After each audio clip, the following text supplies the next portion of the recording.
¿cómo saber cuando Dios me habla? ¿Cómo saber?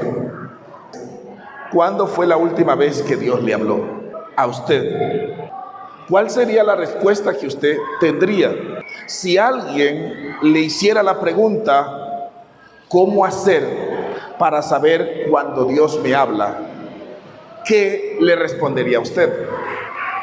Porque muchos quieren que Dios les conceda la petición, les conceda lo que ellos están deseando, pero no saben cómo comunicarse con Dios o no saben escuchar la voz de Dios. Hebreos capítulo 1, en la Reina Valera, nos dice: Dios, habiendo hablado muchas veces y de muchas maneras en otro tiempo a los padres por los profetas, en estos postreros días nos ha hablado por el Hijo. Dios habló en tiempo pasado ¿a través de quién? De los profetas. Y en este tiempo, ¿a través de quién nos ha hablado? ¿A través de quién nos ha hablado? De nuestro Señor Jesucristo. La versión traducción lenguaje actual, el mismo texto dice: hace mucho tiempo, los profetas comunicaron el mensaje de Dios a nuestros antepasados. Lo hicieron muchas veces y de muchas maneras. Pero ahora, en estos últimos tiempos, Dios nos lo ha comunicado por medio de su Hijo. Dios habló en el pasado y en estos postreros tiempos sigue hablando. Dios habla hoy.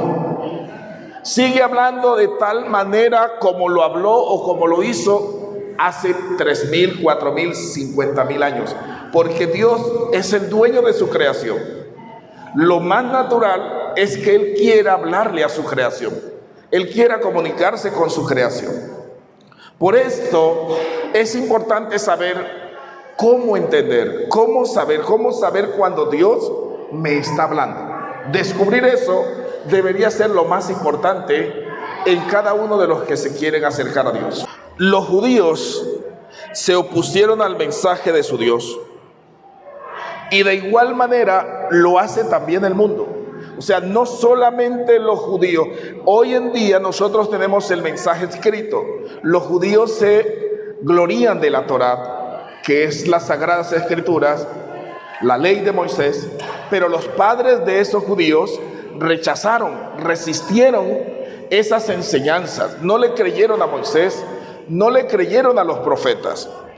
Y en Primera de Tesalonicenses, capítulo 2, verso 13 al 16, dice: por lo cual también nosotros, sin cesar, damos gracias a Dios, de que cuando recibisteis la palabra de Dios, que oísteis de nosotros, la recibisteis no como palabra de hombres, sino según es en verdad la palabra de Dios, la cual actúa en vosotros los creyentes.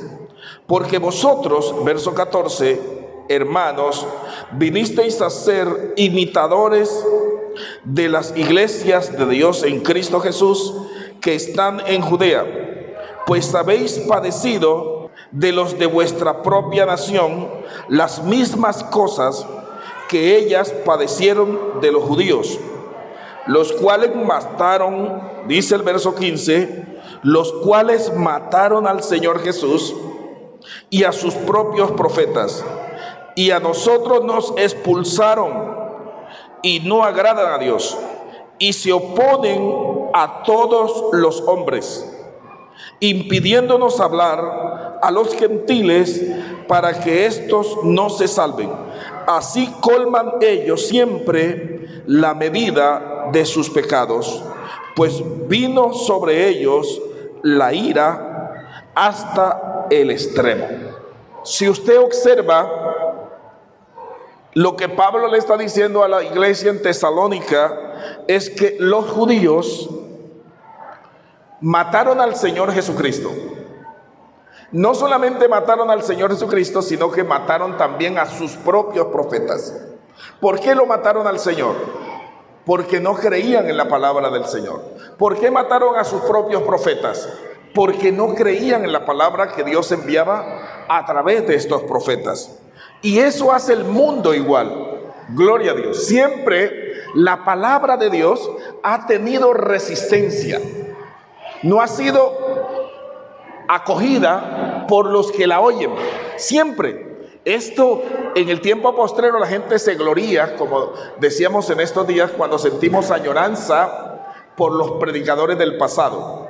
Pero resulta que hay predicadores en este tiempo y no los estamos valorando. Y eso mismo pasará dentro de 15, 20, 50, 100 años, que van a añorar a los predicadores de este tiempo, los de esa generación futura, porque menospreciarán a los del presente. Siempre están resistiéndose a los que están predicando en tiempo presente. Gloria a Dios.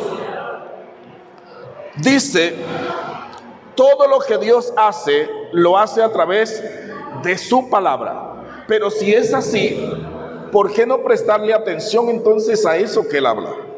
En el libro del Salmo, capítulo 107, versos 19 y 20, dice, pero clamaron a Jehová en su angustia y los libró de sus aflicciones. Verso 20, envió su palabra y los sanó y los libró de su ruina. En el momento de la angustia, el pueblo de Dios clamó a su Dios. ¿Y Dios qué hizo? Los libró. Clama a mí, yo te responderé, dice Jeremías 33:3. Clama a mí, yo te responderé. ¿Y qué es lo que dice a continuación? Te enseñaré, te revelaré cosas grandes y ocultas que tú no conoces. Clama. Dice que cuando estaban en angustia, ellos invocaron. ¿Cuántos han estado aquí alguna vez en angustia? ¿Cuántos tienen una necesidad que quisieran que Dios la respondiera? Entonces, en ese momento, cuando usted está en esa necesidad, cuando usted quisiera que Dios hiciera un milagro, lo que dice es que Dios envía su palabra. ¿Qué es lo que hace Dios? Le envía una respuesta. Dios te está enviando una respuesta. Dios te enviará una respuesta a ese clamor que tú le haces, para que esa instrucción te guíe a la solución del problema que estás viviendo en el momento. Envió su palabra y dice, los sanó y los libró de su ruina.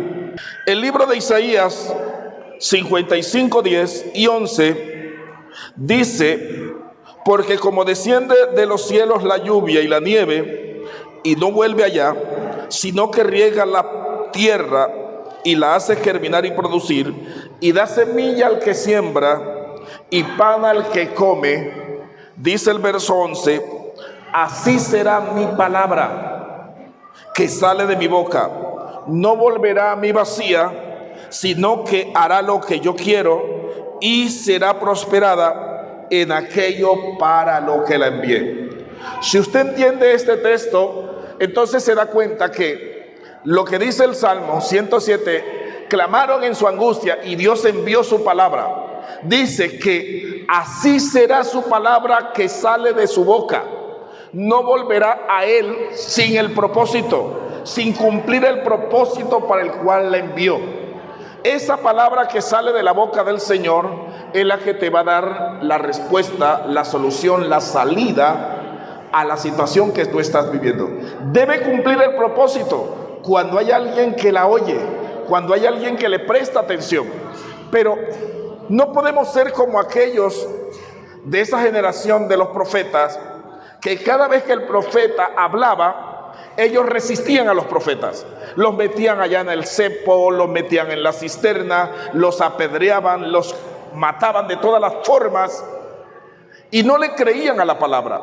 Vino el Señor, que era el otro profeta, el gran profeta, el mismo Hijo de Dios, enviado al propio pueblo. Dice Juan 1, verso 11, a los suyos vino y los suyos no le recibieron. Dijo el Señor, yo no estoy enviado para irle a predicar a la gente del mundo. Yo fui enviado a predicarles a las ovejas extraviadas del pueblo de Israel. O sea, el Señor no fue enviado al mundo gentil. Él fue enviado a su propio pueblo. a los propios judíos para rescatarlos, como él dice cuando va a entrar a Jerusalén, y llora porque él exclama y dice: oh Jerusalén, Jerusalén, que matas a tus profetas, que apedrea a los que son enviados por ti. ¿Cuántas veces, dice el Señor, quise juntarte como la gallina junta sus polluelos y no quisiste? Y el Señor llora por su pueblo, porque ese pueblo al que él ha sido enviado para rescatarlo tampoco quiere oírlo. No escucharon a los profetas, ni tampoco quisieron oír al propio Hijo de Dios. Gloria al Señor. Entonces la palabra es enviada y debe cumplir el propósito para el cual Dios la ha enviado. Cuando hay alguien que la escucha, cuando hay alguien que la recibe. ¿Cuántos aquí reciben la palabra del Señor? ¿Cuántos realmente creen en la palabra del Señor? Lo que dice Mateo capítulo 4, verso 3, el Señor está en el desierto en el ayuno de 40 días y 40 noches. Y al finalizar los 40 días, viene Satanás y empieza a tentarlo. Y una de las tentaciones, versículo 3, dice: y vino a él el tentador y le dijo: si eres hijo de Dios, di a estas piedras que se conviertan en pan. Verso 4, el Señor le responde y le dice a Satanás: está escrito, no solo de pan vivirá el hombre, sino de ¿qué? Sino de toda palabra que sale ¿de dónde? ¿Que sale de dónde? De la boca de Dios. No solo de pan vivirá el hombre, sino de la palabra que sale de la boca del Señor. O sea, esa palabra es la que te da vida. Gloria a Dios. ¿Cuántos reciben esa palabra? ¿Cuántos le dan gloria al Rey de Reyes? Por eso el Señor recomienda a aquellos que creen en Él. Eclesiastés capítulo 5 verso 1 y 2 dice: cuando fueres a la casa de Dios, cuando vayas al culto, gloria a Dios, guarda tu pie y acércate más. ¿Para qué? Para oír, que para ofrecer el sacrificio de los necios, porque no saben que hacen mal. No te des prisa con tu boca, ni tu corazón se apresure a proferir palabra delante de Dios, porque Dios está en el cielo y tú en la tierra. Por tanto, sean pocas tus palabras. Cuando vamos a la casa del Señor, dice: acércate más. ¿Para qué? Acércate más. ¿Para qué? Para escuchar. Porque lo que sale de la boca de Dios es lo que te da vida. Lo que sale de la boca de Dios es lo que te da solución al problema. Lo que sale de la boca de Dios es lo que te sana. Lo que sale de la boca de Dios es lo que te restaura. Y mucha gente, por estar hablando y hablando y hablando, eso ocurre cuando la gente va a orar. La gente cree que por su palabrería, como dijo el Señor, van a ser escuchados.